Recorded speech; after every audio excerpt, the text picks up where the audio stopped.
ನಮಸ್ಕಾರ. Doctor M Thippeswamy, ಸಹಾಯಕ ಪ್ರಾಧ್ಯಾಪಕರು, ಅರ್ಥಶಾಸ್ತ್ರ ವಿಭಾಗ, ಸರ್ಕಾರಿ ಪ್ರಥಮ ದರ್ಜೆ ಕಾಲೇಜು, ಕೊರಟಗೆರೆ. ಈ ಒಂದು ವಿಡಿಯೋದಲ್ಲಿ ನಾನು ಅಂತಾರಾಷ್ಟ್ರೀಯ ಹಣಕಾಸು ನಿಧಿ, ಇಂಟರ್ನ್ಯಾಷನಲ್ ಮಾನಿಟರಿ ಫಂಡ್, ಅಂತಾರಾಷ್ಟ್ರೀಯ ಹಣಕಾಸು ನಿಧಿ ಯಾವಾಗ ಅಸ್ತಿತ್ವಕ್ಕೆ ಬಂತು, ಅಂತಾರಾಷ್ಟ್ರೀಯ ಹಣಕಾಸು ನಿಧಿಯ ಪ್ರಮುಖ ಉದ್ದೇಶಗಳೇನು, ಹಾಗೆಯೇ ಅಂತಾರಾಷ್ಟ್ರೀಯ ಹಣಕಾಸು ನಿಧಿಯ ಸದಸ್ಯತ್ವ ಹೇಗಿದೆ, ಅದರ ಸಂಘಟನೆ ಹೇಗಿದೆ, ಮತ್ತು ಅಂತಾರಾಷ್ಟ್ರೀಯ ಹಣಕಾಸು ನಿಧಿ ಯಾವ ರೀತಿ ಸಂಪನ್ಮೂಲಗಳನ್ನು ಕ್ರೋಢೀಕರಣ ಮಾಡಿಕೊಳ್ಳುತ್ತೆ, ಮತ್ತು ಅಂತಾರಾಷ್ಟ್ರೀಯ ಹಣಕಾಸು ನಿಧಿಯ ಪ್ರಮುಖ ಕಾರ್ಯಗಳನ್ನು ಚರ್ಚೆ ಮಾಡಲಿದ್ದೇನೆ. ಇನ್ನು ಅಂತಾರಾಷ್ಟ್ರೀಯ ಹಣಕಾಸು ನಿಧಿ 1944ರ ಬ್ರಿಟನ್ ವುಡ್ಸ್ ಸಮ್ಮೇಳನದ ನಿರ್ಣಯದ ಫಲವಾಗಿ ಅಂತಾರಾಷ್ಟ್ರೀಯ ಹಣಕಾಸು ನಿಧಿ ಜನ್ಮ ತಾಳಿತು. ಪ್ರಾರಂಭದಲ್ಲಿ ಈ ನಿಧಿ ಕೇವಲ 44 ಸದಸ್ಯ ದೇಶಗಳನ್ನು ಹೊಂದಿತ್ತು. ಇತ್ತೀಚಿನ ಅಂಕಿಅಂಶಗಳ ಪ್ರಕಾರ ಇದರ ಸದಸ್ಯ ದೇಶಗಳ ಸಂಖ್ಯೆ 190ಕ್ಕೆ ಏರಿಕೆಯಾಗಿದೆ. The international monetary fund (IMF) is international financial institution established by 44 nations under the Bretton Woods Agreement. 1944ರಲ್ಲಿ ಅಮೆರಿಕದ ಬ್ರಿಟನ್ ವುಡ್ಸಲ್ಲಿ ಪ್ರಮುಖ ಜಾಗತಿಕ ಮಟ್ಟದ ಆರ್ಥಿಕ ಚಿಂತಕರು ಸಭೆ ಸೇರಿಬಿಟ್ಟು ಜಾಗತಿಕ ಮಟ್ಟದಲ್ಲಿ ಹಲವು ರೀತಿಯ ಹಣಕಾಸಿನ ಸಂಸ್ಥೆಗಳನ್ನು ಸ್ಥಾಪನೆ ಮಾಡೋದ್ರ ಬಗ್ಗೆ ಚರ್ಚೆ ಮಾಡಿದರು. ಆ ಒಂದು ಚರ್ಚೆಯ ಫಲವಾಗಿ ಜಾಗತಿಕ ಮಟ್ಟದಲ್ಲಿ ಅಂತಾರಾಷ್ಟ್ರೀಯ ದ್ರವ್ಯತೆ ಸಮಸ್ಯೆಗೆ ಒಂದು ಪರಿಹಾರವನ್ನು ಕಲ್ಪಿಸಿಕೊಡೋದಕ್ಕಾಗಿ ಅಂತಾರಾಷ್ಟ್ರೀಯ ಹಣಕಾಸು ನಿಧಿ ಸ್ಥಾಪನೆ ಆಗಬೇಕು ಅಂತ ಅಂದ್ಬಿಟ್ಟು ಸಭೆಯಲ್ಲಿ ಪಾಲ್ಗೊಂಡಿರ್ತಕ್ಕಂಥ ರಾಷ್ಟ್ರಗಳು ಅಭಿಪ್ರಾಯವನ್ನು ವ್ಯಕ್ತಪಡಿಸ್ತಾರೆ. ಅದರ ಆಧಾರದ ಮೇಲೆ 1945ರಲ್ಲಿ ಡಿಸೆಂಬರ್ ತಿಂಗಳಲ್ಲಿ ಅಂತಾರಾಷ್ಟ್ರೀಯ ಹಣಕಾಸು ನಿಧಿ ಅಸ್ತಿತ್ವಕ್ಕೆ ಬಂತು. ಆದರೆ ಅದು ನಿಜವಾಗಿರ್ತಕ್ಕಂಥ ಕಾರ್ಯಾರಂಭ ಮಾಡಿದ್ದು 1947ರಿಂದ ಅದು ತನ್ನ ಕಾರ್ಯಾರಂಭವನ್ನು ಮಾಡೋದಕ್ಕೆ ಶುರು ಮಾಡಿತು. ಈ ಒಂದು ಅಂತಾರಾಷ್ಟ್ರೀಯ ಹಣಕಾಸು ನಿಧಿಯ ಕೇಂದ್ರ ಕಚೇರಿ ಇರ್ತಕ್ಕಂಥದ್ದು ಅಮೆರಿಕದ ವಾಷಿಂಗ್ಟನ್ನಲ್ಲಿದೆ. ಹಾಗೆಯೇ ಈ ಒಂದು ನಿಧಿಯ ಸದಸ್ಯತ್ವದ ಬಗ್ಗೆ ಹೇಳಬೇಕು ಅಂತಾರೆ, ಪ್ರಾರಂಭದಲ್ಲಿ ನಿಧಿ ಕೇವಲ 44 ದೇಶಗಳು ಸದಸ್ಯತ್ವವನ್ನು ಪಡ್ಕೊಂಡಿದ್ದವು. ಈಗ ಆ ಒಂದು ಸದಸ್ಯ ರಾಷ್ಟ್ರಗಳ ಸಂಖ್ಯೆ 190ಕ್ಕೆ ಏರಿಕೆಯಾಗಿದೆ. ಈ ಒಂದು ಅಂತಾರಾಷ್ಟ್ರೀಯ ಹಣಕಾಸು ನಿಧಿಯ ಉದ್ದೇಶಗಳ ಬಗ್ಗೆ ನಾವು ನೋಡಿದಂಥ ಸಂದರ್ಭದಲ್ಲಿ the main objectives of international monetary Fund to promote international monetary cooperation through a permanent institution. ಒಂದು ವ್ಯವಸ್ಥಿತವಾಗಿರ್ತಕ್ಕಂಥ ಹಣಕಾಸಿನ ಸಂಸ್ಥೆಯ ಮುಖಾಂತರ ಈ ಒಂದು ಜಾಗತಿಕ ಮಟ್ಟದಲ್ಲಿ ಅಂತಾರಾಷ್ಟ್ರೀಯ ಹಣಕಾಸಿನ ಸಹಕಾರವನ್ನು ಏರ್ಪಡಿಸ್ತಕ್ಕಂಥದ್ದು. ಅಂತಾರಾಷ್ಟ್ರೀಯ ಹಣಕಾಸಿನ ಸಮಸ್ಯೆಗಳನ್ನು ಪರಸ್ಪರ ಸಲಹೆ, ಸಹಕಾರ, ಅರಿವು ಮತ್ತು ಚರ್ಚೆಯ ಮೂಲಕ ಪರಿಹರಿಸಲು ಒಂದು ಶಾಶ್ವತ ವೇದಿಕೆ ನಿರ್ಮಿಸುವುದರ ಮೂಲಕ ಅಂತಾರಾಷ್ಟ್ರೀಯ ಹಣಕಾಸಿನ ಸಹಕಾರವನ್ನು ಏರ್ಪಡಿಸಲು ಪ್ರಯತ್ನಿಸುವುದು ಈ ಒಂದು ಅಂತಾರಾಷ್ಟ್ರೀಯ ಹಣಕಾಸು ನಿಧಿಯ ಪ್ರಮುಖ ಉದ್ದೇಶವಾಗಿದೆ. ಅಂತಾರಾಷ್ಟ್ರೀಯ ಹಣಕಾಸಿನ ಸಮಸ್ಯೆಗಳನ್ನು ಪರಿಹರಿಸಲು ಇದು ಒಂದು ಶಾಶ್ವತ ಸಂಸ್ಥೆಯಾಗಿ ಕೆಲಸ ಮಾಡ್ತಾ ಇದೆ. ಇದು ಒಂದು ಪ್ರಮುಖ ಉದ್ದೇಶ. ಇನ್ನು ಎರಡನೇದು ಅಂತಂದರೆ another objective of international monetary Fund to facilitate the expansion and balanced growth of international trade. ಅಂತಾರಾಷ್ಟ್ರೀಯ ವ್ಯಾಪಾರದ ಸಮತೋಲನವನ್ನು ವೃದ್ಧಿ ಮಾಡುವುದು. ನಿಧಿಯು ಅಂತಾರಾಷ್ಟ್ರೀಯ ವ್ಯಾಪಾರದ ವಿಸ್ತರಣೆ ಮತ್ತು ಸಮತೋಲನ ವೃದ್ಧಿಗೆ ಪೂರಕವಾಗಿರ್ತಕ್ಕಂಥ ವಾತಾವರಣವನ್ನು ನಿರ್ಮಿಸುವುದರ ಮೂಲಕ ಅಂತಾರಾಷ್ಟ್ರೀಯ ಹಣಕಾಸಿನ ಸಹಕಾರವನ್ನು ಏರ್ಪಡಿಸಲು ಪ್ರಯತ್ನಿಸುತ್ತದೆ. ಅಂತಾರಾಷ್ಟ್ರೀಯ ಹಣಕಾಸು ನಿಧಿಯು ಸಮತೋಲನ ವೃದ್ಧಿಗೆ ಒಂದು ಶಾಶ್ವತ ಸಂಸ್ಥೆಯಾಗಿ ಕಾರ್ಯನಿರ್ವಹಿಸುತ್ತದೆ ಅಂತಲೇ ಹೇಳ್ಬೋದು. ಇಲ್ಲ another objective of international monetary Fund to promote exchange stability to maintain orderly exchange arrangements among members. ವಿನಿಮಯ ದರದಲ್ಲಿ ಸ್ಥಿರತೆಯನ್ನು ಕಾಪಾಡ್ತಕ್ಕಂಥದ್ದು. ಸದಸ್ಯ ದೇಶಗಳ ನಡುವೆ ಪೈಪೋಟಿಯುಕ್ತ ವಿನಿಮಯ ದರದ ಅಪಮೌಲ್ಯವನ್ನು ತಪ್ಪಿಸಿ ಎಲ್ಲ ಸದಸ್ಯ ದೇಶಗಳ ನಡುವೆ ಸೂಕ್ತ ವಿನಿಮಯ ಸೌಲಭ್ಯಗಳನ್ನು ಒದಗಿಸಿ ಅಂತಾರಾಷ್ಟ್ರೀಯ ವಿನಿಮಯ ದರದಲ್ಲಿ ಸ್ಥಿರತೆಯನ್ನು ಕಾಪಾಡ್ತಕ್ಕಂಥದ್ದು ನಿಧಿಯ ಇನ್ನೊಂದು ಉದ್ದೇಶ ಆಗಿದೆ. So another objective of International Monetary Fund to assist the establishment of multilateral system of payments in respect of current transactions between the members. ಜಾಗತಿಕ ವ್ಯಾಪಾರಕ್ಕೆ ಅಡ್ಡಿಯನ್ನು ಉಂಟು ಮಾಡುತ್ತಿರುವ ಎಲ್ಲ ವಿನಿಮಯ ನಿಯಂತ್ರಣ ಪ್ರಯತ್ನಗಳನ್ನು ನಿರ್ಮೂಲನೆ ಮಾಡಿ ಅಂತಾರಾಷ್ಟ್ರೀಯ ವ್ಯಾಪಾರ ವೃದ್ಧಿಗೆ ಪ್ರಯತ್ನಿಸುವುದು ಅಂತಾರಾಷ್ಟ್ರೀಯ ಹಣಕಾಸು ನಿಧಿಯ ಇನ್ನೊಂದು ಉದ್ದೇಶ. ಜಾಗತಿಕ ವ್ಯಾಪಾರಕ್ಕೆ ತಡೆಯನ್ನು ಉಂಟು ಮಾಡ್ತಕ್ಕಂಥ ಎಲ್ಲ ಈ ಒಂದು ಬ್ಯಾರಿಯರ್ಸನ್ನು ನಿರ್ಮೂಲನೆ ಮಾಡಿ ಆ ಮುಖಾಂತರ ಅಂತಾರಾಷ್ಟ್ರೀಯ ವ್ಯಾಪಾರದ ವೃದ್ಧಿಗೆ ಪ್ರಯತ್ನಿಸ್ತಕ್ಕಂಥದ್ದು ನಿಧಿಯ ಇನ್ನೊಂದು ಉದ್ದೇಶ. ಹಾಗೆಯೇ ನಿಧಿಯ ಇನ್ನೊಂದು ಉದ್ದೇಶ ಅಂತಾರೆ ಬಹುಪಾರ್ಶ್ವ ಪರಿವರ್ತನೆ. ಸದಸ್ಯ ದೇಶಗಳ ಹಣದ ಬಹುಪಾರ್ಶ್ವ ಪರಿವರ್ತನೆಗೆ ಅವಕಾಶ ಕಲ್ಪಿಸುವುದು. To lead confidence to members by making the funds resources available to them. ಸದಸ್ಯ ದೇಶಗಳ ಹಣದ ಬಹುಪಾರ್ಶ್ವ ಪರಿವರ್ತನೆಗೆ ಅವಕಾಶ ಕಲ್ಪಿಸುವುದು ಮತ್ತು ಸುಲಭ ರೀತಿಯ ಪಾವತಿ ಮಾಡುವ ವ್ಯವಸ್ಥೆಯನ್ನು ನಿರ್ಮಿಸ್ತಕ್ಕಂಥದ್ದು ನಿಧಿಯ ಒಂದು ಪ್ರಮುಖ ಕರ್ತವ್ಯ ಆಗಿದೆ. ನೆಕ್ಸ್ಟ್ ಇನ್ನೊಂದು ಮುಖ್ಯವಾಗಿರ್ತಕ್ಕಂಥ ಉದ್ದೇಶ ಅಂತಾರೆ ಅಂತಾರಾಷ್ಟ್ರೀಯ ಹಣಕಾಸು ನಿಧಿದು ಪಾವತಿ ಶಿಲ್ಕಿನ ಅಸಮತೋಲನ ಸಮಸ್ಯೆಯನ್ನು ನಿರ್ಮೂಲನೆ ಮಾಡುವುದು. ಅಂತಾರಾಷ್ಟ್ರೀಯ ಹಣಕಾಸು ನಿಧಿಯ ಅತ್ಯಂತ ಪ್ರಮುಖ ಉದ್ದೇಶವೆಂದರೆ ಸದಸ್ಯ ದೇಶಗಳ ಪಾವತಿ ಶಿಲ್ಕಿನ ಅಸಮತೋಲನ ನಿವಾರಣೆಗೆ ತಾತ್ಕಾಲಿಕವಾಗಿರ್ತಕ್ಕಂಥ ಪರಿಹಾರವನ್ನು ನೀಡ್ತಕ್ಕಂಥದ್ದು. To shorten duration of lessen to degree of disequilibrium in the international balance of payments of the members. ಅಂದರೆ ಯಾವ ದೇಶಗಳು ಪ್ರತಿಕೂಲವಾಗಿರ್ತಕ್ಕಂಥ ಪಾವತಿ ಶಿಲ್ಕಿನ ಪರಿಸ್ಥಿತಿಯನ್ನು ಎದುರಿಸಿದವೋ ಆ ಒಂದು ಪ್ರತಿಕೂಲವಾಗಿರ್ತಕ್ಕಂಥ ಪಾವತಿ ಶಿಲ್ಕಿನ ಸಮಸ್ಯೆಗೆ ಒಂದು ಪರಿಹಾರವನ್ನು ಕಲ್ಪಿಸಿಕೊಡೋದಕ್ಕಾಗಿ ಅಂತಾರಾಷ್ಟ್ರೀಯ ಹಣಕಾಸು ನಿಧಿ ಸದಸ್ಯ ದೇಶಗಳಿಗೆ ಈ ಒಂದು ಅಲ್ಪಾವಧಿ ಸಾಲವನ್ನು ಒದಗಿಸಿ ಕೊಡ್ತಕ್ಕಂಥ ಉದ್ದೇಶವನ್ನು ಹೊಂದಿದೆ. ಸೊ ಇವೆಲ್ಲನೂ ಕೂಡ ನಾವೇನಂತ ಕರಿತೀವಿ the objectives of international monetary fund ಅಂತಲೇ ಹೇಳ್ತೀವಿ. ಇನ್ನು ನಿಧಿಯ ಸಂಘಟನೆ ಬಗ್ಗೆ ನಾವು ಮಾತಾಡ್ತಾ ಹೋದರೆ ನಿಧಿಯ ಆಡಳಿತವನ್ನು ಒಂದು ಗವರ್ನರ್ ಮಂಡಳಿ, ಒಂದು ಕಾರ್ಯನಿರ್ವಾಹಕ ನಿರ್ದೇಶಕ ಮಂಡಳಿ, ಒಬ್ಬ ವ್ಯವಸ್ಥಾಪಕ ನಿರ್ದೇಶಕ ಮತ್ತು ಇತರ ಸಿಬ್ಬಂದಿಯೊಂದಿಗೆ ನಡೆಸಿಕೊಂಡು ಹೋಗಲಾಗುತ್ತದೆ. ಟೋಟಲ್ ಈ ಒಂದು ಆರ್ಗನೈಸೇಷನ್ IMF ಆರ್ಗನೈಸೇಷನ್ ನಿಧಿಯ ಒಂದು ಗವರ್ನರ್ ಮಂಡಳಿ ಇರುತ್ತೆ. ಈ ಒಂದು ಗವರ್ನರ್ ಮಂಡಳಿಯಲ್ಲಿ ಪ್ರತಿ ಸದಸ್ಯ ದೇಶದ ಒಬ್ಬ ಗವರ್ನರು ಮತ್ತು ಪರ್ಯಾಯ ಗವರ್ನರ್ಗಳಿರ್ತಾರೆ. ಈ ಗವರ್ನರ್ ಮಂಡಳಿ ವರ್ಷಕ್ಕೊಮ್ಮೆ ಸಭೆ ಸೇರಿ ಪ್ರಮುಖವಾಗಿರ್ತಕ್ಕಂಥ ನಿರ್ಧಾರಗಳನ್ನು ಕೈಗೊಳ್ಳೋದಕ್ಕೆ ಸಹಕಾರಿಯಾಗಿರುತ್ತೆ. ಅದೇ ರೀತಿ ದಿನನಿತ್ಯದ ಕಾರ್ಯಕಲಾಪಗಳನ್ನು ನಡೆಸ್ಕೊಂಡು ಹೋಗುವ ಜವಾಬ್ದಾರಿ ನಿರ್ದೇಶಕರ ಮಂಡಳಿದಿದೆ. ಈ ಒಂದು ನಿರ್ದೇಶಕ ಮಂಡಳಿಯಲ್ಲಿ 24 ಜನ, ಎಕ್ಸಿಕ್ಯೂಟಿವ್ ಬೋರ್ಡಲ್ಲಿ 24 ಜನ ಮೆಂಬರ್ಸ್ ಇರ್ತಾರೆ. 24 ಜನ ಮೆಂಬರ್ಸು ಮತ್ತು ಒಬ್ಬರು ಮ್ಯಾನೇಜಿಂಗ್ ಡೈರೆಕ್ಟರ್ ಇರ್ತಾರೆ.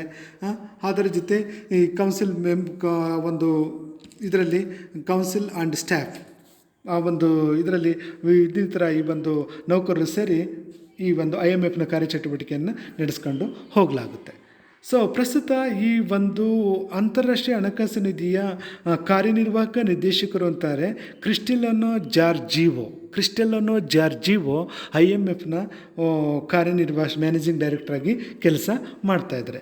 ನಿಧಿಯ ಸದಸ್ಯತ್ವ ಯಾರು ಅಂದರೆ ಅಂತಾರಾಷ್ಟ್ರೀಯ ಹಣಕಾಸು ನಿಧಿಯ ಸದಸ್ಯತ್ವವನ್ನು ಪಡ್ಕೊಳ್ಳೋದಕ್ಕೆ ಅರ್ಹತೆಯನ್ನು ಪಡೆಯುತ್ತಾರಂತಾರೆ ಆ ಒಂದು ದೇಶ ಸದಸ್ಯತ್ವ ಪಡ್ಕೊಳ್ಳೋದಕ್ಕೆ ಎಲಿಜಿಬಿಲಿಟಿ ಪಡ್ಕೊಂಡಿರ್ತಕ್ಕಂಥ ದೇಶ ಕಡ್ಡಾಯವಾಗಿ ವಿಶ್ವ ಬ್ಯಾಂಕಿನ ಸದಸ್ಯತ್ವವನ್ನು ಪಡ್ಕೊಂಡಿರಬೇಕು. ವಿಶ್ವ ಬ್ಯಾಂಕಿನ ಸದಸ್ಯತ್ವವನ್ನು ಪಡ್ಕೊಂಡಿರ್ತಕ್ಕಂಥ ಯಾವುದೇ ಒಂದು ರಾಷ್ಟ್ರ ಅಂತಾರಾಷ್ಟ್ರೀಯ ನಿಧಿಯಲ್ಲಿ ಸದಸ್ಯತ್ವವನ್ನು ಪಡ್ಕೊಳ್ಳೋದಕ್ಕೆ ಅರ್ಹತೆಯನ್ನು ಪಡೆದಿರುತ್ತೆ ಅಂತಲೇ ಹೇಳ್ಬೋದು.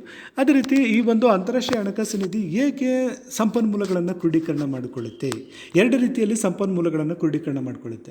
ಸೊ ಒಂದು, ಸದಸ್ಯ ರಾಷ್ಟ್ರಗಳಿಂದ ವಂತಿಕೆ ರೂಪದಲ್ಲಿ ಹಣವನ್ನು ಪಡೆಯೋದ್ರ ಮುಖಾಂತರ, ಹಾಗೆಯೇ ಜಾಗತಿಕ ಮಟ್ಟದಲ್ಲಿ ಸಾಲಗಳನ್ನು ಎತ್ತೋದ್ರ ಮುಖಾಂತರ ಅಂತಾರಾಷ್ಟ್ರೀಯ ಹಣಕಾಸು ನಿಧಿ ತನ್ನ ಸಂಪನ್ಮೂಲಗಳನ್ನು ಕ್ರೋಢೀಕರಣ ಮಾಡಿಕೊಳ್ಳುತ್ತೆ. ಸೊ ಈ ಒಂದು ವಂತಿಕೆ ರೂಪದಲ್ಲಿ ಹೇಗೆ ಹಣವನ್ನು ಕ್ರೋಢೀಕರಣ ಮಾಡುತ್ತೆ ಅಂತಾರೆ, ಪ್ರತಿಯೊಂದು ಸದಸ್ಯ ದೇಶ ನೀಡುವ ವಂತಿಕೆ ನಿಧಿಯು ಸಂಪನ್ಮೂಲ ಆಗಿರುತ್ತೆ. ಸದಸ್ಯ ದೇಶದ ರಾಷ್ಟ್ರೀಯ ಆದಾಯ, ಚಿನ್ನದ ದಾಸ್ತಾನು, ಆ ಒಂದು ವಿದೇಶಿ ವ್ಯಾಪಾರದ ಗಾತ್ರ ಮತ್ತು ಆರ್ಥಿಕ ಪ್ರಾಮುಖ್ಯತೆಗೆ ತಕ್ಕಂತೆ ವಂತಿಕೆಯನ್ನು ನೀಡಬೇಕಾಗುತ್ತದೆ. ಪ್ರತಿಯೊಂದು ದೇಶ ಆ ರಾಷ್ಟ್ರದ ಈ ಒಂದು ಪರ್ ಕ್ಯಾಪಿಟಲ್ ಇನ್ಕಮು, ಆ ದೇಶದ ನ್ಯಾಷನಲ್ ಇನ್ಕಮು, ಆ ದೇಶದಲ್ಲಿರ್ತಕ್ಕಂಥ ಈ ಒಂದು ಅವೈಲಬಿಲಿಟಿ ಇರ್ತಕ್ಕಂಥ ರಿಸೋರ್ಸಸ್ಸು ಮತ್ತು ಆ ಒಂದು ದೇಶದ ವಿದೇಶಿ ವ್ಯಾಪಾರದ ಗಾತ್ರ ಈ ಎಲ್ಲ ಈ ಒಂದು ವ್ಯವಸ್ಥೆಯ ಆಧಾರದ ಮೇಲೆ ಅಥವಾ ಈ ಒಂದು ಅಭಿವೃದ್ಧಿಯ ಆಧಾರದ ಮೇಲೆ ಪ್ರತಿಯೊಂದು ದೇಶವು ತನ್ನ ಸಾಮರ್ಥ್ಯಕ್ಕೆ ಅನುಗುಣವಾಗಿ ವಂತಿಕೆ ರೂಪದಲ್ಲಿ ಹಣವನ್ನು ನೀಡಬೇಕಾಗುತ್ತೆ. ಹಾಗೆಯೇ ನಿಧಿ ಬೇರೆ ಬೇರೆ ದೇಶಗಳಿಂದ ಸಾಲಗಳನ್ನು ಎತ್ತೋದ್ರ ಮುಖಾಂತರನೂ ಕೂಡ ಈ ಒಂದು ಹಣಕಾಸಿನ ಸಂಪನ್ಮೂಲವನ್ನು ಕ್ರೋಢೀಕರಣ ಮಾಡ್ಕೊಳ್ಳೋದಕ್ಕೆ ಪ್ರಯತ್ನಗಳನ್ನು ಪಡುತ್ತೆ. ಇಷ್ಟು ಈ ಒಂದು ನಿಧಿಯ ಆರ್ಥಿಕ ಸಂಘಟನೆ ಮತ್ತು ನಿಧಿಯ ಈ ಒಂದು ಸದಸ್ಯತ್ವ ಮತ್ತು ನಿಧಿ ಹೇಗೆ ಈ ಒಂದು ಸಂಪನ್ಮೂಲಗಳನ್ನು ಕ್ರೋಢೀಕರಣ ಮಾಡಿಕೊಳ್ಳುತ್ತದೆ. ಪ್ರಸ್ತುತ ಈ ಒಂದು IMFನ ಮ್ಯಾನೇಜಿಂಗ್ ಡೈರೆಕ್ಟರ್ ಅಂತಂದರೆ ಕ್ರಿಸ್ಟೆಲಿನೋ ಜಾರ್ಜಿವೋ. ನೆಕ್ಸ್ಟು ನಿಧಿಯ ಕಾರ್ಯಗಳು, the functions of international monetary fund.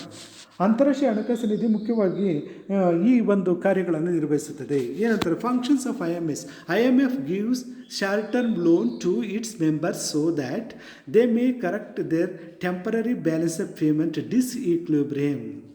ಅಂದರೆ ಯಾವ ದೇಶಗಳು ಪ್ರತಿಕೂಲವಾಗಿರ್ತಕ್ಕಂಥ ಪಾವತಿ ಶಿಲ್ಕಿನ ಪರಿಸ್ಥಿತಿಯನ್ನು ಎದುರಿಸಿದವೋ ಅಂತಹ ಒಂದು ಸದಸ್ಯ ದೇಶಗಳಿಗೆ ನಿಧಿಯು ತಾತ್ಕಾಲಿಕವಾಗಿ ಹಣಕಾಸಿನ ಸಹಾಯವನ್ನು ಕಲ್ಪಿಸಿಕೊಡ್ತಕ್ಕಂಥ ಕಾರ್ಯವನ್ನು ನಿರ್ವಹಿಸ್ತಾ ಇದೆ. ಇವತ್ತು ಜಗತ್ತಿನಲ್ಲಿ ಅನೇಕ ರಾಷ್ಟ್ರಗಳು ಬಡ ದೇಶಗಳು ಅಥವಾ ಅಭಿವೃದ್ಧಿಶೀಲ ರಾಷ್ಟ್ರಗಳಾಗಿದ್ದಾವೆ. ಈ ರಾಷ್ಟ್ರಗಳು ಕೇವಲ ಪ್ರಾಥಮಿಕ ವಲಯದ ಸರಕುಗಳನ್ನು ಮಾತ್ರ ರಫ್ತು ಮಾಡ್ತಾ ಇದ್ದಾವೆ ಮತ್ತು ದೊಡ್ಡ ಪ್ರಮಾಣದಲ್ಲಿ ಬಂಡವಾಳ ಸರಕುಗಳನ್ನು ವಿದೇಶಗಳಿಂದ ಆಮದು ಮಾಡ್ಕೊಳ್ತಾ ಇದ್ದಾವೆ. ಇದರಿಂದ ಆ ರಾಷ್ಟ್ರಗಳ ಈ ಒಂದು ಆಮದು ಪ್ರಮಾಣ ಹೆಚ್ಚಿದೆ, ರಫ್ತು ಪ್ರಮಾಣ ಕಡಿಮೆ ಇದೆ. ಇದರಿಂದ ಆ ದೇಶಗಳು ಸಾಕಷ್ಟು ಈ ಒಂದು ಪ್ರತಿಕೂಲವಾಗಿರ್ತಕ್ಕಂಥ ಪಾವತಿ ಶಿಲ್ಕಿನ ಪರಿಸ್ಥಿತಿಯನ್ನು ಎದುರಿಸ್ತವೆ. ಈ ಒಂದು ಪಾವತಿ ಶಿಲ್ಕಿನ ಪರಿಸ್ಥಿತಿಯನ್ನು ಎದುರಿಸತಕ್ಕಂಥ ಈ ಒಂದು ರಾಷ್ಟ್ರಗಳಿಗೆ ನಿಧಿ ತಾತ್ಕಾಲಿಕವಾಗಿ ಈ ಒಂದು ಹಣಕಾಸು ನೆರವನ್ನು ಕಲ್ಪಿಸಿಕೊಟ್ಟು, ತಾಂತ್ರಿಕ ನೆರವನ್ನು ಕಲ್ಪಿಸಿಕೊಟ್ಟು, ಆ ಒಂದು ಹಿಂದುಳಿದ ದೇಶಗಳಲ್ಲಿ ಕೈಗಾರಿಕೆಗಳ ಬೆಳವಣಿಗೆಗೆ ಪೂರಕವಾಗಿರ್ತಕ್ಕಂಥ ವಾತಾವರಣವನ್ನು ಕಲ್ಪಿಸಿಕೊಟ್ಟು, ಆ ಮುಖಾಂತರ ಆ ಒಂದು ಹಿಂದುಳಿದ ದೇಶಗಳಲ್ಲಿ ಕೈಗಾರಿಕಾ ಬೆಳವಣಿಗೆಗೆ ಸಹಾಯಕಾರಿಯಾಗಿ ಹೆಚ್ಚು ಪ್ರಮಾಣದಲ್ಲಿ ಆ ಒಂದು ಕೈಗಾರಿಕೆಗಳು ಉತ್ಪಾದನೆ ಮಾಡಿ ಆ ಒಂದು ರಾಷ್ಟ್ರಗಳನ್ನು ಹೆಚ್ಚು ಪ್ರಮಾಣದಲ್ಲಿ ರಫ್ತು ಮಾಡೋದಕ್ಕೆ ಬೇಕಾಗಿರ್ತಕ್ಕಂಥ ವಾತಾವರಣವನ್ನು ಸೃಷ್ಟಿ ಮಾಡ್ತಕ್ಕಂಥ ಕಾರ್ಯವನ್ನು ನಿರ್ವಹಿಸ್ತಾ ಇದೆ ಯಾವುದು? ಅಂತಾರಾಷ್ಟ್ರೀಯ ಹಣಕಾಸು ನಿಧಿ. ಇದು ಒಂದು ಪ್ರಮುಖವಾಗಿರ್ತಕ್ಕಂಥ ಕಾರ್ಯ ಆಗಿದೆ. ನೆಕ್ಸ್ಟ್ ಇನ್ನೊಂದು ಫಂಕ್ಷನ್ ಏನಪ್ಪ ಅಂತಂದರೆ ವಿನಿಮಯ ದರದಲ್ಲಿ ಸ್ಥಿರತೆಯನ್ನು ಕಾಪಾಡುವುದು. ವಿನಿಮಯ ದರದಲ್ಲಿ ಸ್ಥಿರತೆ ಕಾಪಾಡುವುದು ನಿಧಿಯ ಅತ್ಯಂತ ಪ್ರಮುಖ ಕಾರ್ಯ ಆಗಿದೆ. ವಿನಿಮಯ ದರದಲ್ಲಿ ಸ್ಥಿರತೆ ಕಾಪಾಡುವ ದೃಷ್ಟಿಕೋನದಿಂದ ಸಮಮೂಲ್ಯ ವ್ಯವಸ್ಥೆಯನ್ನು ಜಾರಿಗೆ ತಂದಿದೆ ನಿಧಿ. ಈ ನಿಯಮದ ಪ್ರಕಾರ ಪ್ರತಿಯೊಂದು ಸದಸ್ಯ ದೇಶವು ತನ್ನ ಕರೆನ್ಸಿಯ ಸಮಮೌಲ್ಯವನ್ನು ನಿರ್ಧರಿಸಬೇಕಾಗುತ್ತದೆ. ಪ್ರತಿಯೊಂದು ದೇಶವೂ ಕೂಡ ತನ್ನ ಕರೆನ್ಸಿಯ ಸಮಮೌಲ್ಯವನ್ನು ನಿರ್ಧರಿಸಬೇಕಾಗುತ್ತದೆ. ಪ್ರತಿಯೊಂದು ಸದಸ್ಯ ರಾಷ್ಟ್ರವು ವಿದೇಶಿ ವಿನಿಮಯ ದರದಲ್ಲಿ ಗರಿಷ್ಠ 10% ಮಾತ್ರ ಬದಲಾವಣೆ ಮಾಡಲು ಅಂತಾರಾಷ್ಟ್ರೀಯ ಹಣಕಾಸು ನಿಧಿ ಅವಕಾಶವನ್ನು ಕಲ್ಪಿಸಿಕೊಟ್ಟಿದೆ. ಸೊ ಈ ಒಂದು ವಿನಿಮಯ ದರ, ಒಂದು ದೇಶದ ನಾಣ್ಯವನ್ನು ಇನ್ನೊಂದು ದೇಶದ ನಾಣ್ಯದೊಂದಿಗೆ ಯಾವ ದರದಲ್ಲಿ ವಿನಿಮಯಿಸಲ್ಪಡಲಾಗುತ್ತೆ, ಇದನ್ನು ಫಾರಿನ್ ಎಕ್ಸ್ಚೇಂಜ್ ರೇಟ್ ಅಂತ ಕರಿತೀವಿ. ಈ ಒಂದು ವಿನಿಮಯ ದರದಲ್ಲಿ ಆದಷ್ಟು ಸ್ಥಿರತೆ ಇದನ್ನು ಸ್ಥಾಪನೆ ಮಾಡೋದಕ್ಕೆ ಎಷ್ಟು ಸಾಧ್ಯತೆ ಕ್ರಮಗಳು ಬೇಕೋ ಅಷ್ಟು ಸಾಧ್ಯತೆ ಕ್ರಮಗಳನ್ನು ಕೈಗೊಳ್ಳತಕ್ಕಂಥ ಕಾರ್ಯವನ್ನು ನಿರ್ವಹಿಸ್ತಾ ಇದೆ ಅಂತಾರಾಷ್ಟ್ರೀಯ ಹಣಕಾಸು ನಿಧಿ. IMF maintains the foreign exchange stability ಅಂತಲೇ ಹೇಳ್ತೀವಿ. So another function of international monetary fund ಏನಂತಂದರೆ ಕೊರತೆಯ ಕರೆನ್ಸಿಯ ಪೂರೈಕೆ. ಅಂತಾರಾಷ್ಟ್ರೀಯ ದ್ರವ್ಯತೆ ಸಮಸ್ಯೆ ಇಂದು ಜಗತ್ತಿನ ಅತ್ಯಂತ ಗಂಭೀರ ಸಮಸ್ಯೆ ಆಗಿದೆ. ಅಂತಾರಾಷ್ಟ್ರೀಯ ದ್ರವ್ಯತೆ ಸಮಸ್ಯೆಗೆ ಕಾರಣಗಳೇನು ಅಂತಂತಾರೆ, ಇವತ್ತು ಜಾಗತಿಕ ಮಟ್ಟದಲ್ಲಿ ಅಂತಾರಾಷ್ಟ್ರೀಯ ವ್ಯಾಪಾರ ಹೆಚ್ಚಾಗ್ತಾ ಇದೆ, ರಫ್ತುಗಳ ಪ್ರಮಾಣ ಹೆಚ್ಚಾಗ್ತಾ ಇದೆ, ಆಮದುಗಳ ಪ್ರಮಾಣ ಹೆಚ್ಚಾಗ್ತಾ ಇದೆ. ಆದರೆ ಕೆಲವೊಂದು ಡಾಮಿನೆಂಟ್ ಕರೆನ್ಸಿಗಳ ಈ ಒಂದು ಚಲಾವಣೆಯಲ್ಲಿ ಪೂರೈಕೆಯಲ್ಲಿ ಹೆಚ್ಚಾಗ್ತಾ ಇಲ್ಲ. ಇದರಿಂದ ಜಾಗತಿಕ ಮಟ್ಟದಲ್ಲಿ ಈ ಒಂದು ಅಂತಾರಾಷ್ಟ್ರೀಯ ದ್ರವ್ಯತೆ ಸಮಸ್ಯೆ ಉಟ್ಕೊಂಡಿದೆ. ಜಗತ್ತಿನಲ್ಲಿ ಕೆಲವು ಕರೆನ್ಸಿಗಳಿಗೆ ದಿನೇ ದಿನೇ ಬೇಡಿಕೆ ಹೆಚ್ಚಾಗ್ತಾ ಇದೆ. ಅದರಿಂದಾಗಿ ಆ ಒಂದು ದೇಶಗಳ ಕರೆನ್ಸಿ ಕೊರತೆ ಸಮಸ್ಯೆ ಉದ್ಭವಿಸಿದೆ. ಇಂತಹ ಕರೆನ್ಸಿಗಳನ್ನು ನಿಧಿಯು ತಾನೇ ಪೂರೈಸಲು ಮುಂದಾಗಬಹುದು ಅಥವಾ ಚಿನ್ನವನ್ನು ಮಾರಿ ಅಂತಹ ಕರೆನ್ಸಿಗಳನ್ನು ಕೊಳ್ಳಲು ನಿಧಿ ಪ್ರಯತ್ನಿಸುತ್ತದೆ. ಈ ರೀತಿ ಜಾಗತಿಕ ಅಂತಾರಾಷ್ಟ್ರೀಯ ವ್ಯಾಪಾರವನ್ನು ಅಭಿವೃದ್ಧಿಪಡಿಸೋದಕ್ಕಾಗಿ ಬೇಕಾಗಿರ್ತಕ್ಕಂಥ ಅಂತಾರಾಷ್ಟ್ರೀಯ ದ್ರವ್ಯತಾ ಸಮಸ್ಯೆಗೆ ಒಂದು ಸೂಕ್ತವಾಗಿರ್ತಕ್ಕಂಥ ಪರಿಹಾರ ಉಪಾಯವನ್ನು ಕಲ್ಪಿಸಿಕೊಡೋದಕ್ಕಾಗಿ ನಿಧಿ ಪ್ರಮುಖವಾಗಿರ್ತಕ್ಕಂಥ ಕಾರ್ಯವನ್ನು ನಿರ್ವಹಿಸ್ತದೆ. ಅದಕ್ಕಾಗಿಯೇ ಅಂತಾರಾಷ್ಟ್ರೀಯ ಹಣಕಾಸು ನಿಧಿ ಏನನ್ನು ಒದಗಿಸ್ಕೊಟ್ಟಿದ್ದಾರೆ ಅಂತಂದರೆ ವಿಶೇಷ ಸ್ವೀಕಾರದ ಹಕ್ಕುಗಳನ್ನು ಪರಿಚಯಿಸಿದೆ, ಸ್ಪೆಷಲ್ ಡ್ರಾಯಿಂಗ್ ರೈಟ್ಸನ್ನು ಪರಿಚಯಿಸಿದೆ. ಏನಕ್ಕಾಗಿ? ಅಂತಾರಾಷ್ಟ್ರೀಯ ದ್ರವ್ಯತಾ ಸಮಸ್ಯೆಗೆ ಒಂದು ಪರಿಹಾರವನ್ನು ಕಲ್ಪಿಸಿಕೊಡೋದಕ್ಕಾಗಿ ವಿಶೇಷವಾಗಿರ್ತಕ್ಕಂಥ ಸ್ವೀಕಾರದ ಹಕ್ಕುಗಳನ್ನು ಪರಿಚಯಿಸಿದೆ. ಇದು ಒಂದು ಪ್ರಮುಖ ಕಾರ್ಯ. Maintain of liquidity of it's resources is another important function of IMF. So ವಿನಿಮಯ ನಿಯಂತ್ರಣಗಳ ನಿರ್ಮೂಲನೆ. ಅಂತಾರಾಷ್ಟ್ರೀಯ ಹಣಕಾಸು ನಿಧಿಯ ಈ ಒಂದು ಅಂತಾರಾಷ್ಟ್ರೀಯ ವ್ಯಾಪಾರವು ನಿರ್ಬಂಧರಹಿತವಾಗಿರಬೇಕೆಂದು ಬಯಸುತ್ತದೆ. ಅಂದರೆ ರಾಷ್ಟ್ರಗಳ ಮಧ್ಯೆ ನಡೀತಕ್ಕಂಥ ವ್ಯಾಪಾರದಲ್ಲಿ ಈ ಒಂದು ನಿರ್ಬಂಧಗಳು ಇರಬಾರ್ದು. ರಾಷ್ಟ್ರಗಳ ಮಧ್ಯೆ ನಡೀತಕ್ಕಂಥ ವ್ಯಾಪಾರದಲ್ಲಿ ಈ ಒಂದು ಮುಕ್ತವಾಗಿರ್ತಕ್ಕಂಥ ವ್ಯಾಪಾರ ವ್ಯವಸ್ಥೆ ಇರಬೇಕು.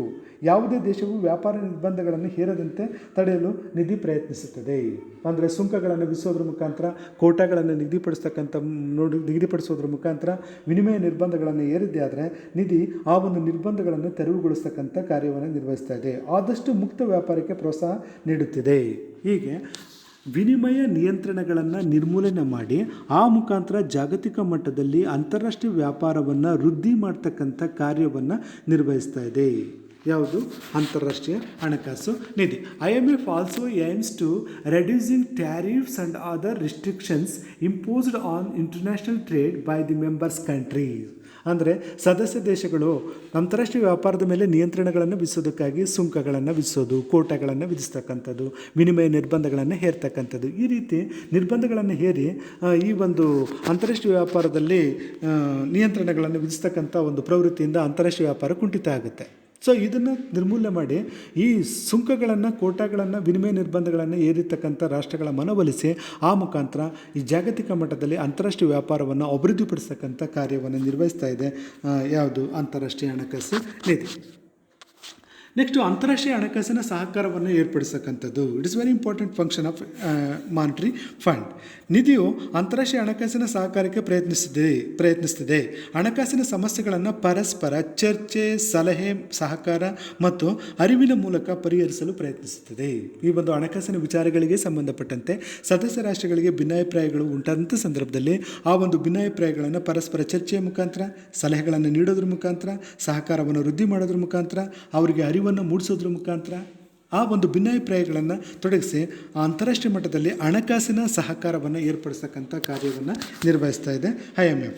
ಹಾಗೆಯೇ IMFನ ಇನ್ನೊಂದು ಬಹಳ ಮುಖ್ಯವಾಗಿರ್ತಕ್ಕಂಥ ಕೆಲಸ ಅಂತಂದರೆ ತಾಂತ್ರಿಕ ಸಹಾಯವನ್ನು ನೀಡ್ತಕ್ಕಂಥದ್ದು. ಸದಸ್ಯ ದೇಶಗಳಿಗೆ ತಾಂತ್ರಿಕ ಸಹಾಯವನ್ನು ನೀಡುವುದು. ಸದಸ್ಯ ದೇಶಗಳ ಸಿಬ್ಬಂದಿಯವರಿಗೆ ಆರ್ಥಿಕ, ಹಣಕಾಸಿನ ಮತ್ತು ಪಾವತಿ ಶಿಲ್ಕಿಗೆ ಸಂಬಂಧಪಟ್ಟಿರ್ತಕ್ಕಂಥ ವಿಷಯಗಳ ಮೇಲೆ ತರಬೇತಿಯನ್ನು ನೀಡ್ತಕ್ಕಂಥ ಕಾರ್ಯವನ್ನು ನಿರ್ವಹಿಸ್ತಾ ಇದೆ. ಟೆಕ್ನಿಕಲ್ ಎಕ್ಸ್ಪರ್ಟ್ಸನ್ನು ಕಳಿಸಿ ಆ ಒಂದು ದೇಶಗಳಲ್ಲಿ ಪಾವತಿ ಶಿಲ್ಕಿನ ಪರಿಸ್ಥಿತಿಯನ್ನು ಸುಧಾರಣೆ ಮಾಡೋದಕ್ಕಾಗಿ ಯಾವ ರೀತಿ ಕ್ರಮಗಳನ್ನು ಕೈಗೊಳ್ಳಬೇಕು, ಹಣಕಾಸು ಮತ್ತು ರಾಜಕೋಶ ನೀತಿಯನ್ನು ಯಾವ ರೀತಿ ಅನುಷ್ಠಾನಕ್ಕೆ ತರಬೇಕು, ಅದೇ ರೀತಿ ಆರ್ಥಿಕ ಅಭಿವೃದ್ಧಿಗಾಗಿ ಯಾವ ರೀತಿ ಈ ಒಂದು ಯೋಜನೆಗಳನ್ನು ರೂಪಿಸಬೇಕು, ಈ ಥರ ಒಂದು ಕಾರ್ಯಕ್ರಮಗಳನ್ನು ರೂಪಿಸೋದಕ್ಕಾಗಿ ಎಷ್ಟು ಸಾಧ್ಯತೆ ಇದೆಯೋ ಅಷ್ಟು ಈ ಒಂದು ತಾಂತ್ರಿಕ ಸಲಹೆಗಳನ್ನು ನೀಡ್ತಕ್ಕಂಥ ಕಾರ್ಯವನ್ನು ನಿರ್ವಹಿಸ್ತಾ ಇದೆ IMF. IMF is maintaining various borrowing and credit facility so as to help the members countries. IMF also performing an useful function to provide technical assistance to the member countries by granting the member countries the services of it's specialists and experts ಮತ್ತು ಈ ಒಂದು ಸ್ಪೆಷಲಿಸ್ಟ್ಗಳನ್ನು ಕಳಿಸ್ಬಿಟ್ಟು ಆ ಒಂದು ದೇಶಗಳಲ್ಲಿ ಆರ್ಥಿಕ ಅಭಿವೃದ್ಧಿಗಾಗಿ ಯೋಜನೆಗಳನ್ನು ರೂಪಿಸೋದಕ್ಕಾಗಿ, ಹಣಕಾಸು ನೀತಿಯಲ್ಲಿ ಬದಲಾವಣೆಗಳನ್ನು ತರೋದಕ್ಕಾಗಿ, ಪಾವತಿ ಶಿಲ್ಕಿನ ಅಸಮತೋಲನ ಸಮಸ್ಯೆ ನಿವಾರಣೆ ಮಾಡೋದಕ್ಕಾಗಿ ಎಷ್ಟು ಈ ಒಂದು ಸಲಹೆ ಸೂಚನೆಗಳನ್ನು ಕೊಡಬೇಕೋ ಆ ಒಂದು ಸಲಹೆ ಸೂಚನೆಗಳನ್ನು ನೀಡಿ ಆ ಮುಖಾಂತರ ತಾಂತ್ರಿಕ ಸಹಾಯವನ್ನು ಒದಗಿಸ್ಕೊಡ್ತಕ್ಕಂಥ ಕಾರ್ಯವನ್ನು ನಿರ್ವಹಿಸ್ತಾ ಇದೆ ಅಂತಾರಾಷ್ಟ್ರೀಯ ಹಣಕಾಸು ನಿಧಿ. ಓಕೆ, ಅಂತಾರಾಷ್ಟ್ರೀಯ ಹಣಕಾಸು ನಿಧಿ ಹೀಗೆ ಹಲವಾರು ರೀತಿಯ ಕಾರ್ಯಗಳನ್ನು ನಿರ್ವಹಿಸ್ತಾ ಇದೆ. ಅಂತಾರಾಷ್ಟ್ರೀಯ ಹಣಕಾಸು ನಿಧಿ 1944 ಬ್ರಿಟನ್ ವುಡ್ಸ್ ಸಮ್ಮೇಳನದ ಫಲವಾಗಿ ಅಸ್ತಿತ್ವಕ್ಕೆ ಬಂದಿರತಕ್ಕಂಥ ಒಂದು ಜಾಗತಿಕ ಮಟ್ಟದ ಅತಿ ದೊಡ್ಡದಾಗಿರ್ತಕ್ಕಂಥ ಹಣಕಾಸಿನ ಸಂಸ್ಥೆಯಾಗಿದೆ. ಇದು 1947ರಲ್ಲಿ ಕಾರ್ಯಾರಂಭಕ್ಕೆ ಬಂತು. ಇದರ ಕೇಂದ್ರ ಕಚೇರಿ ಇರತಕ್ಕಂಥದ್ದು ಅಮೆರಿಕದ ವಾಷಿಂಗ್ಟನ್ DC. ಈ ಒಂದು ನಿಧಿಯ ಉದ್ದೇಶಗಳ ಬಗ್ಗೆ ನಾನು ಈಗಾಗಲೇ ಹಲವಾರು ವಿಚಾರಗಳನ್ನು ನಿಮ್ಮ ಮುಂದೆ ಹೇಳಿದ್ದೀನಿ. ಅಂತಾರಾಷ್ಟ್ರೀಯ ಹಣಕಾಸಿನ ಸಹಕಾರವನ್ನು ನೀಡ್ತಕ್ಕಂಥ ಉದ್ದೇಶ, ಅಂತಾರಾಷ್ಟ್ರೀಯ ವ್ಯಾಪಾರ ಸಮತೋಲನ ವೃದ್ಧಿಯನ್ನು ಮಾಡ್ತಕ್ಕಂಥದ್ದು, ವಿನಿಮಯ ದರದಲ್ಲಿ ಸ್ಥಿರತೆಯನ್ನು ಕಾಪಾಡ್ತಕ್ಕಂಥದ್ದು, ವಿನಿಮಯ ನಿಯಂತ್ರಣಗಳನ್ನು ನಿರ್ಮೂಲನೆ ಮಾಡ್ತಕ್ಕಂಥದ್ದು, ಬಹುಭಾಷೆ ಪರಿವರ್ತನೆ ಅಂದರೆ ಸದಸ್ಯ ದೇಶಗಳ ಹಣದ ಬಹುಭಾಷೆ ಪರಿವರ್ತನೆಗೆ ಅವಕಾಶ ಕಲ್ಪಿಸುವುದು, ಸುಲಭ ರೀತಿಯಲ್ಲಿ ಪಾವತಿಗಳನ್ನು ಮಾಡ್ತಕ್ಕಂಥ ವ್ಯವಸ್ಥೆಯನ್ನು ನಿರ್ಮಿಸ್ತಕ್ಕಂಥದ್ದು, ಪಾವತಿ ಶಿಲ್ಕಿನ ಅಸಮತೋಲನ ಸಮಸ್ಯೆ ನಿವಾರಣೆ ಮಾಡ್ತಕ್ಕಂಥ ಉದ್ದೇಶಗಳನ್ನು ಹೊಂದಿದೆ ಅಂತಾರಾಷ್ಟ್ರೀಯ ಹಣಕಾಸು ನಿಧಿ. ಹಾಗೆಯೇ ನಿಧಿಯ ಸದಸ್ಯತ್ವದ ಬಗ್ಗೆಯೂ ಕೂಡ ಹೇಳಿದೆ. ನಿಧಿಯ ಈ ಒಂದು ಕಟ್ಟುಪಾಡುಗಳನ್ನು ಒಪ್ಪಿ ಯಾವುದೇ ಒಂದು ದೇಶ ನಿಧಿಯಲ್ಲಿ ಸದಸ್ಯತ್ವ ಪಡ್ಕೊಳ್ಳೋದಕ್ಕೆ ಮುಕ್ತ ಅವಕಾಶ ಇರುತ್ತದೆ. ಹಾಗೆಯೇ ಈ ಒಂದು ನಿಧಿಯ ಸಂಘಟನೆ ಬಗ್ಗೆಯೂ ಕೂಡ ನಾನು ಡಿಸ್ಕಷನ್ ಮಾಡಿದ್ದೀನಿ. At present managing director of IMF ಕ್ರಿಸ್ಟಿಲೋನಾ ಜಾರ್ಜಿವೋ ಇವರು ಪ್ರಸ್ತುತ ಕಾರ್ಯನಿರ್ವಾಹಕ ನಿರ್ದೇಶಕರಾಗಿ ಕಾರ್ಯನಿರ್ವಹಿಸ್ತಾ ಇದ್ದಾರೆ. ಅದೇ ರೀತಿ IMF ಹೇಗೆ ಸಂಪನ್ಮೂಲಗಳನ್ನು ಕ್ರೋಢೀಕರಣ ಮಾಡ್ಕೊಳ್ಳುತ್ತೆ ಅಂತಂದರೆ ವಂತಿಗಳನ್ನು ಎತ್ತೋದ್ರ ಮುಖಾಂತರ ಮತ್ತು ವಿದೇಶಗಳಿಂದ ಸಾಲಗಳನ್ನು ಪಡೆಯೋದ್ರ ಮುಖಾಂತರ ಈ ಒಂದು ರಿಸೋರ್ಸನ್ನು ಮೊಬಿಲೈಸ್ ಮಾಡ್ತಾ ಇದೆ IMF. ಹಾಗೆಯೇ ನಿಧಿಯ ಕಾರ್ಯಗಳ ಬಗ್ಗೆಯೂ ಕೂಡ ನಾನು ಡಿಸ್ಕಷನ್ ಮಾಡಿದ್ದೀನಿ. ಸೊ ನಿಧಿ ಪ್ರಮುಖವಾಗಿ ಸದಸ್ಯ ದೇಶಗಳಿಗೆ ಪಾವತಿ ಶಿಲ್ಕಿನ ಕೊರತೆಯನ್ನು ಎದುರಿಸಲು ಸಹಾಯ ಮಾಡುತ್ತೆ. ಯಾವ ದೇಶಗಳು ಪ್ರತಿಕೂಲವಾಗಿರ್ತಕ್ಕಂಥ ಪಾವತಿ ಶಿಲ್ಕಿನ ಪರಿಸ್ಥಿತಿಯನ್ನು ಎದುರಿಸ್ತಾ ಇದ್ದಾವೋ ಅಂತಹ ಒಂದು ರಾಷ್ಟ್ರಗಳಿಗೆ ಆ ಒಂದು ಸಮಸ್ಯೆಯನ್ನು ನಿವಾರಣೆ ಮಾಡೋದಕ್ಕಾಗಿ ಹಣಕಾಸಿನ ನೆರವನ್ನು ಕಲ್ಪಿಸಿಕೊಡ್ತಕ್ಕಂಥ ಕಾರ್ಯ ನಿರ್ವಹಿಸ್ತಾ ಇದೆ. ವಿನಿಮಯ ದರದಲ್ಲಿ ಸ್ಥಿರತೆಯನ್ನು ಕಾಪಾಡ್ತಕ್ಕಂಥದ್ದು, ಕೊರತೆಯಲ್ಲಿರ್ತಕ್ಕಂಥ ಕರೆನ್ಸಿಗಳನ್ನು ಪೂರೈಕೆ ಮಾಡ್ತಕ್ಕಂಥ ಕಾರ್ಯವನ್ನು, ವಿನಿಮಯ ನಿಯಂತ್ರಣಗಳನ್ನು ನಿರ್ಮೂಲನೆ ಮಾಡ್ತಕ್ಕಂಥ ಕಾರ್ಯಕ್ರಮವನ್ನು, ಹಾಗೆಯೇ ಅಂತಾರಾಷ್ಟ್ರೀಯ ಹಣಕಾಸಿನ ಸಹಕಾರವನ್ನು ಏರ್ಪಡಿಸ್ತಕ್ಕಂಥ ಕಾರ್ಯವನ್ನು ಮತ್ತು ಸದಸ್ಯ ದೇಶಗಳಿಗೆ ತಾಂತ್ರಿಕ ಸಹಾಯವನ್ನು ಕಲ್ಪಿಸಿಕೊಡ್ತಕ್ಕಂಥ ಕಾರ್ಯವನ್ನು ನಿರ್ವಹಿಸ್ತಾ ಇದೆ ಅಂತಾರಾಷ್ಟ್ರೀಯ ಹಣಕಾಸು ನಿಧಿ. ಓಕೆ, ಧನ್ಯವಾದಗಳು.